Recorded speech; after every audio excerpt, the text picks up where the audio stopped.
Hola, bienvenidos a Entre Nos. Hoy me acompaña Carla Quiroz, quien es psicóloga de la Asociación Costarricense de Familias Adoptivas. Vamos a conversar sobre cómo es el proceso de adoptar un menor en nuestro país. Muchísimas gracias por estar acá. Con mucho gusto. Para empezar, me gustaría que nos cuente cuáles son las características que debe tener un adulto que quiere adoptar a un niño en este país. Vieras que no podemos hablar de un perfil en específico, ¿verdad? Dentro del proceso adoptivo que se realiza con el PANI está lo que se llama la evaluación psicosocial con fines adoptivos, que ahí es un estudio psicológico y social que se realiza para determinar si la pareja, la persona individual cumple con los requisitos, ¿verdad?, de idoneidad mental para poder ser papás a través de la adopción. Entonces, como que decirte un perfil específico no hay, ¿verdad? Sí tiene que cumplir con ciertas características, ¿verdad? A nivel psicológico, básicamente, cuál es la motivación, por qué es que quiere ser papá a través de este proceso, evaluar algunas condiciones de la vivienda, etcétera, pero así como que puntualmente características en específicas no se tienen. ¿Cuánto podría tardar desde el momento en el que una persona decide, bueno, yo quiero hacer esto?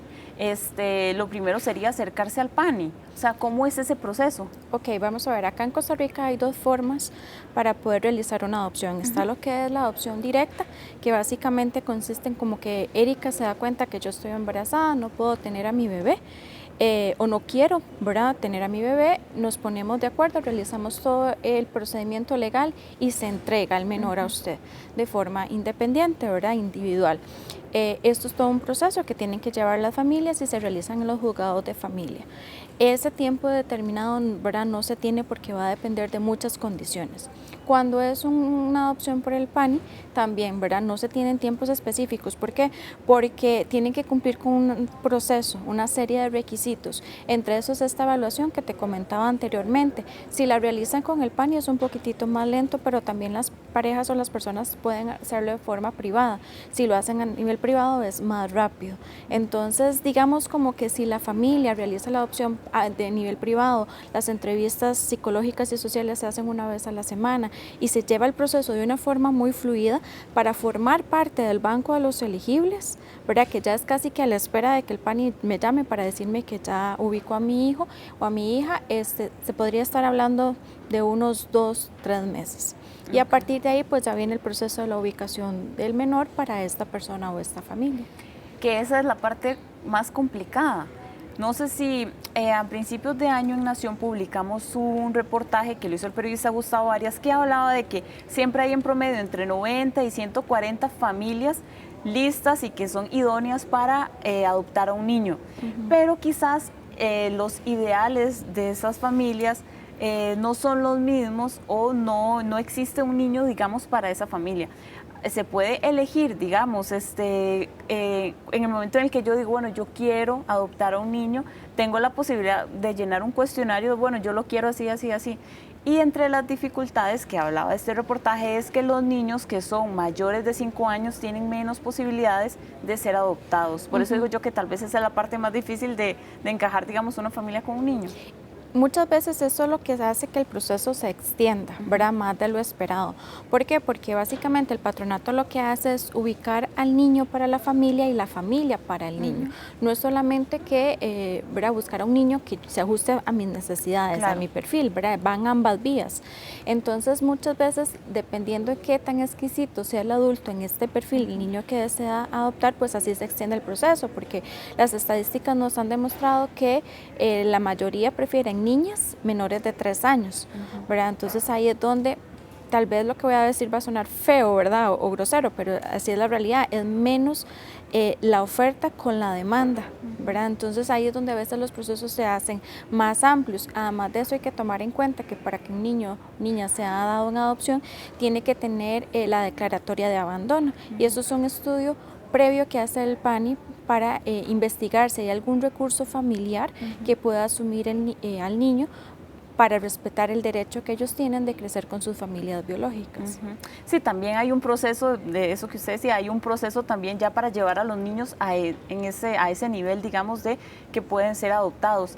¿Qué perfil normalmente buscan los costarricenses? Bueno, ya lo dijiste, niñas menores de 3 años, pero también incluso se puede hablar de apariencia física. Claro, dentro de los requisitos que los papás tienen que entregar, ¿verdad? Cuando se hacen procesos con el PANI, está el perfil del niño o la niña que desean adoptar, y ahí se incluyen un montón de características, tanto físicas como emocionales, ¿verdad? Entonces ahí hay tipo de condiciones médicas, hay características físicas, emocionales, antecedentes familiares, en donde los adultos o la persona individual tiene que ir pues llenando y completando de acuerdo a la capacidad que tenga, porque no todos tienen la misma capacidad emocional, ¿verdad? O infraestructura física para asumir a un niño o una niña que le vaya a dar calidad de vida.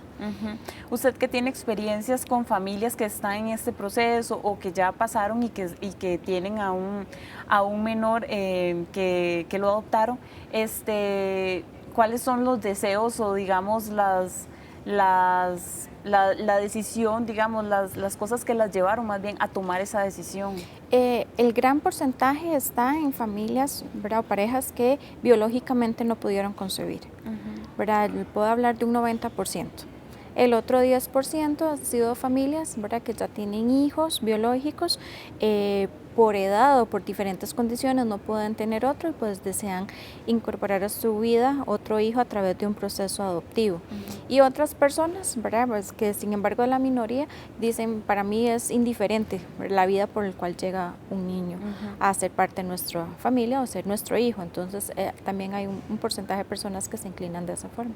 ¿Cuáles son los mitos sobre la adopción? No sé, por ejemplo, volviendo al tema de que ¿por qué prefieren un chiquito o una chiquita tan pequeña? ¿Por qué no les gusta después de 5 años?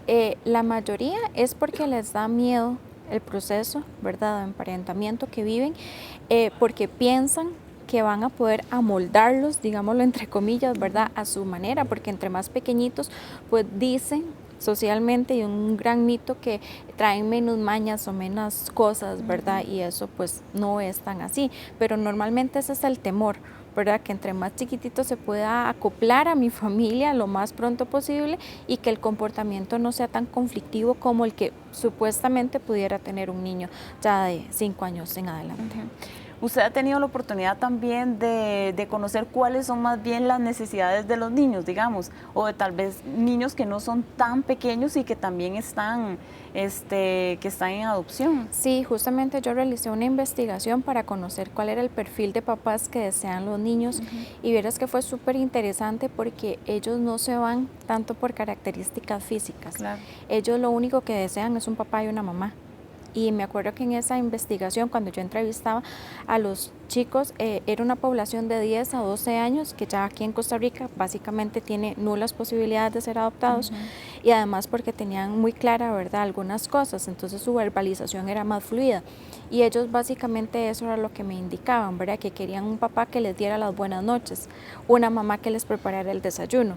Ellos no mencionaron casi que en ningún momento que lo querían alto, macho, de ojos azules, verdes, moreno, pequeño. Las características físicas para ellos no estaban tan presentes como muchas veces sucede con los adultos, ¿verdad? ¿Es igual o más bien, seguramente no es igual, cómo es el proceso si yo más bien quiero adoptar a un niño que esté fuera del país? El proceso, bueno, es diferente, ¿verdad?, porque se tiene que contactar, digamos, a la organización involucrada en ese país. Acá a nivel nacional pues se tiene que llevar todo un procedimiento. Acá el PANI tiene diferentes convenios, ¿verdad?, sobre todo con aquellos países que se hayan suscrito el convenio de La Haya, en donde se pueden realizar este tipo de adopciones internacionales, ¿verdad? Pero básicamente se realizan con las organizaciones directas en cada uno de los países. Carla, ¿cuáles serían sus recomendaciones para una persona que está pensando y que tal vez no lo tiene claro todavía o no está 100% seguro de, no sé, hacer como un test mental de qué cosas tienen que tener muy claras para saber si realmente adoptar es una opción para ellos? Claro, lo primero es que pues tienen que ser conscientes que estos niños vienen con una historia de vida complicada, ¿verdad? No por situaciones sencillas están en una condición de adoptabilidad o fueron declarados en abandono. Y muchas veces, ¿verdad?, esas historias de vida resultan comportamientos conflictivos que no necesariamente son comportamientos que se van a perpetuar a lo largo de la vida del niño, pero que sí inicialmente, ¿verdad?, se requiere de mucha estabilidad y capacidad emocional para acompañar al menor a superar todos esos traumas, ¿verdad?, propios de su historia de vida. Eso es lo primero. Lo segundo es que se informen, se asesoren, ¿verdad?, para que vayan rompiendo ese montón de mitos, de estereotipos que hay socialmente, porque no todo lo que se dice es cierto, como suele suceder. Y lo tercero es que no necesariamente con amor, ¿verdad?, van a lograr solucionar todos los problemas que tengan los niños, porque me he topado con muchas familias que me dicen, es que yo tengo mucho amor para dar, ¿verdad?, pero quizás a nivel emocional o a nivel de pareja no se encuentran tan estables como deberían de estar para poder acompañar a su hijo a superar todas estas situaciones complicadas propias de su historia de vida. Entonces no es solamente el amor, ¿verdad?, se requieren muchas cosas importantes, condiciones de infraestructura emocionales, físicas, para que puedan asumir a este niño de manera integral, porque lo que se trata es de restituirle su derecho a que el niño tenga una familia, pero que tenga una familia que le brinde toda la atención física, emocional, de salud, de educación en general, ¿verdad? Entonces sí es importante que sobre todo tengan en cuenta la historia que ellos tienen, que es complicada, quizás más difícil que la suya y la mía juntas, pero que se puede superar siempre y cuando el adulto esté anuente a esa y tenga esa apertura. Es que no se trata solamente de llenar el vacío, digamos, de una persona que quizá quiere tener un niño y no puede, digamos, de manera biológica. También hay que tomar en cuenta, o más bien pensar en qué es querer ayudar o proteger a alguien Claro, más. ¿verdad? En muchas ocasiones se piensa, ¿verdad?, que la adopción es como un acto de caridad, ¿verdad?, que es totalmente erróneo, ¿verdad? No es hacer una caridad y que ya, ¿verdad?, me gané el cielo, ¿verdad?, porque saqué a un niño de la institución, ¿verdad?, y lo hice mi hijo. No, para nada. O sea, jamás podríamos observar la adopción así. La adopción es un proceso en doble vía, en donde tanto papás como hijos se adoptan. Los niños también tienen que adoptar a los adultos como sus papás. Y acá nosotros, ¿verdad?, como asociación sí damos mucho énfasis en eso, en los ambos protagonistas, que ambos tienen sus derechos. Entonces sí que puedan, ¿verdad?, ser conscientes de que es un proceso por el cual los niños pueden formar parte de sus familias, tal y como se viven, ¿verdad?, en muchas ocasiones los procesos biológicos. La forma en que llega es indiferente siempre y cuando yo quiera asumir un rol responsable para ejercer la parentalidad, ¿verdad? Y en muchas ocasiones también hacemos énfasis en eso. Bueno, ¿qué te gustaría vivir? ¿Un embarazo o ser papás? Porque el embarazo básicamente es un proceso de 9 meses, el ser papás para toda la vida. Entonces a veces los adultos tienen que tener claro esa parte también, ¿verdad? Que no es el embarazo quien te convierte en papá y mamá, porque si fuera así, pues no tendríamos niños en condición de abandono, ¿verdad?, o en estado de vulnerabilidad.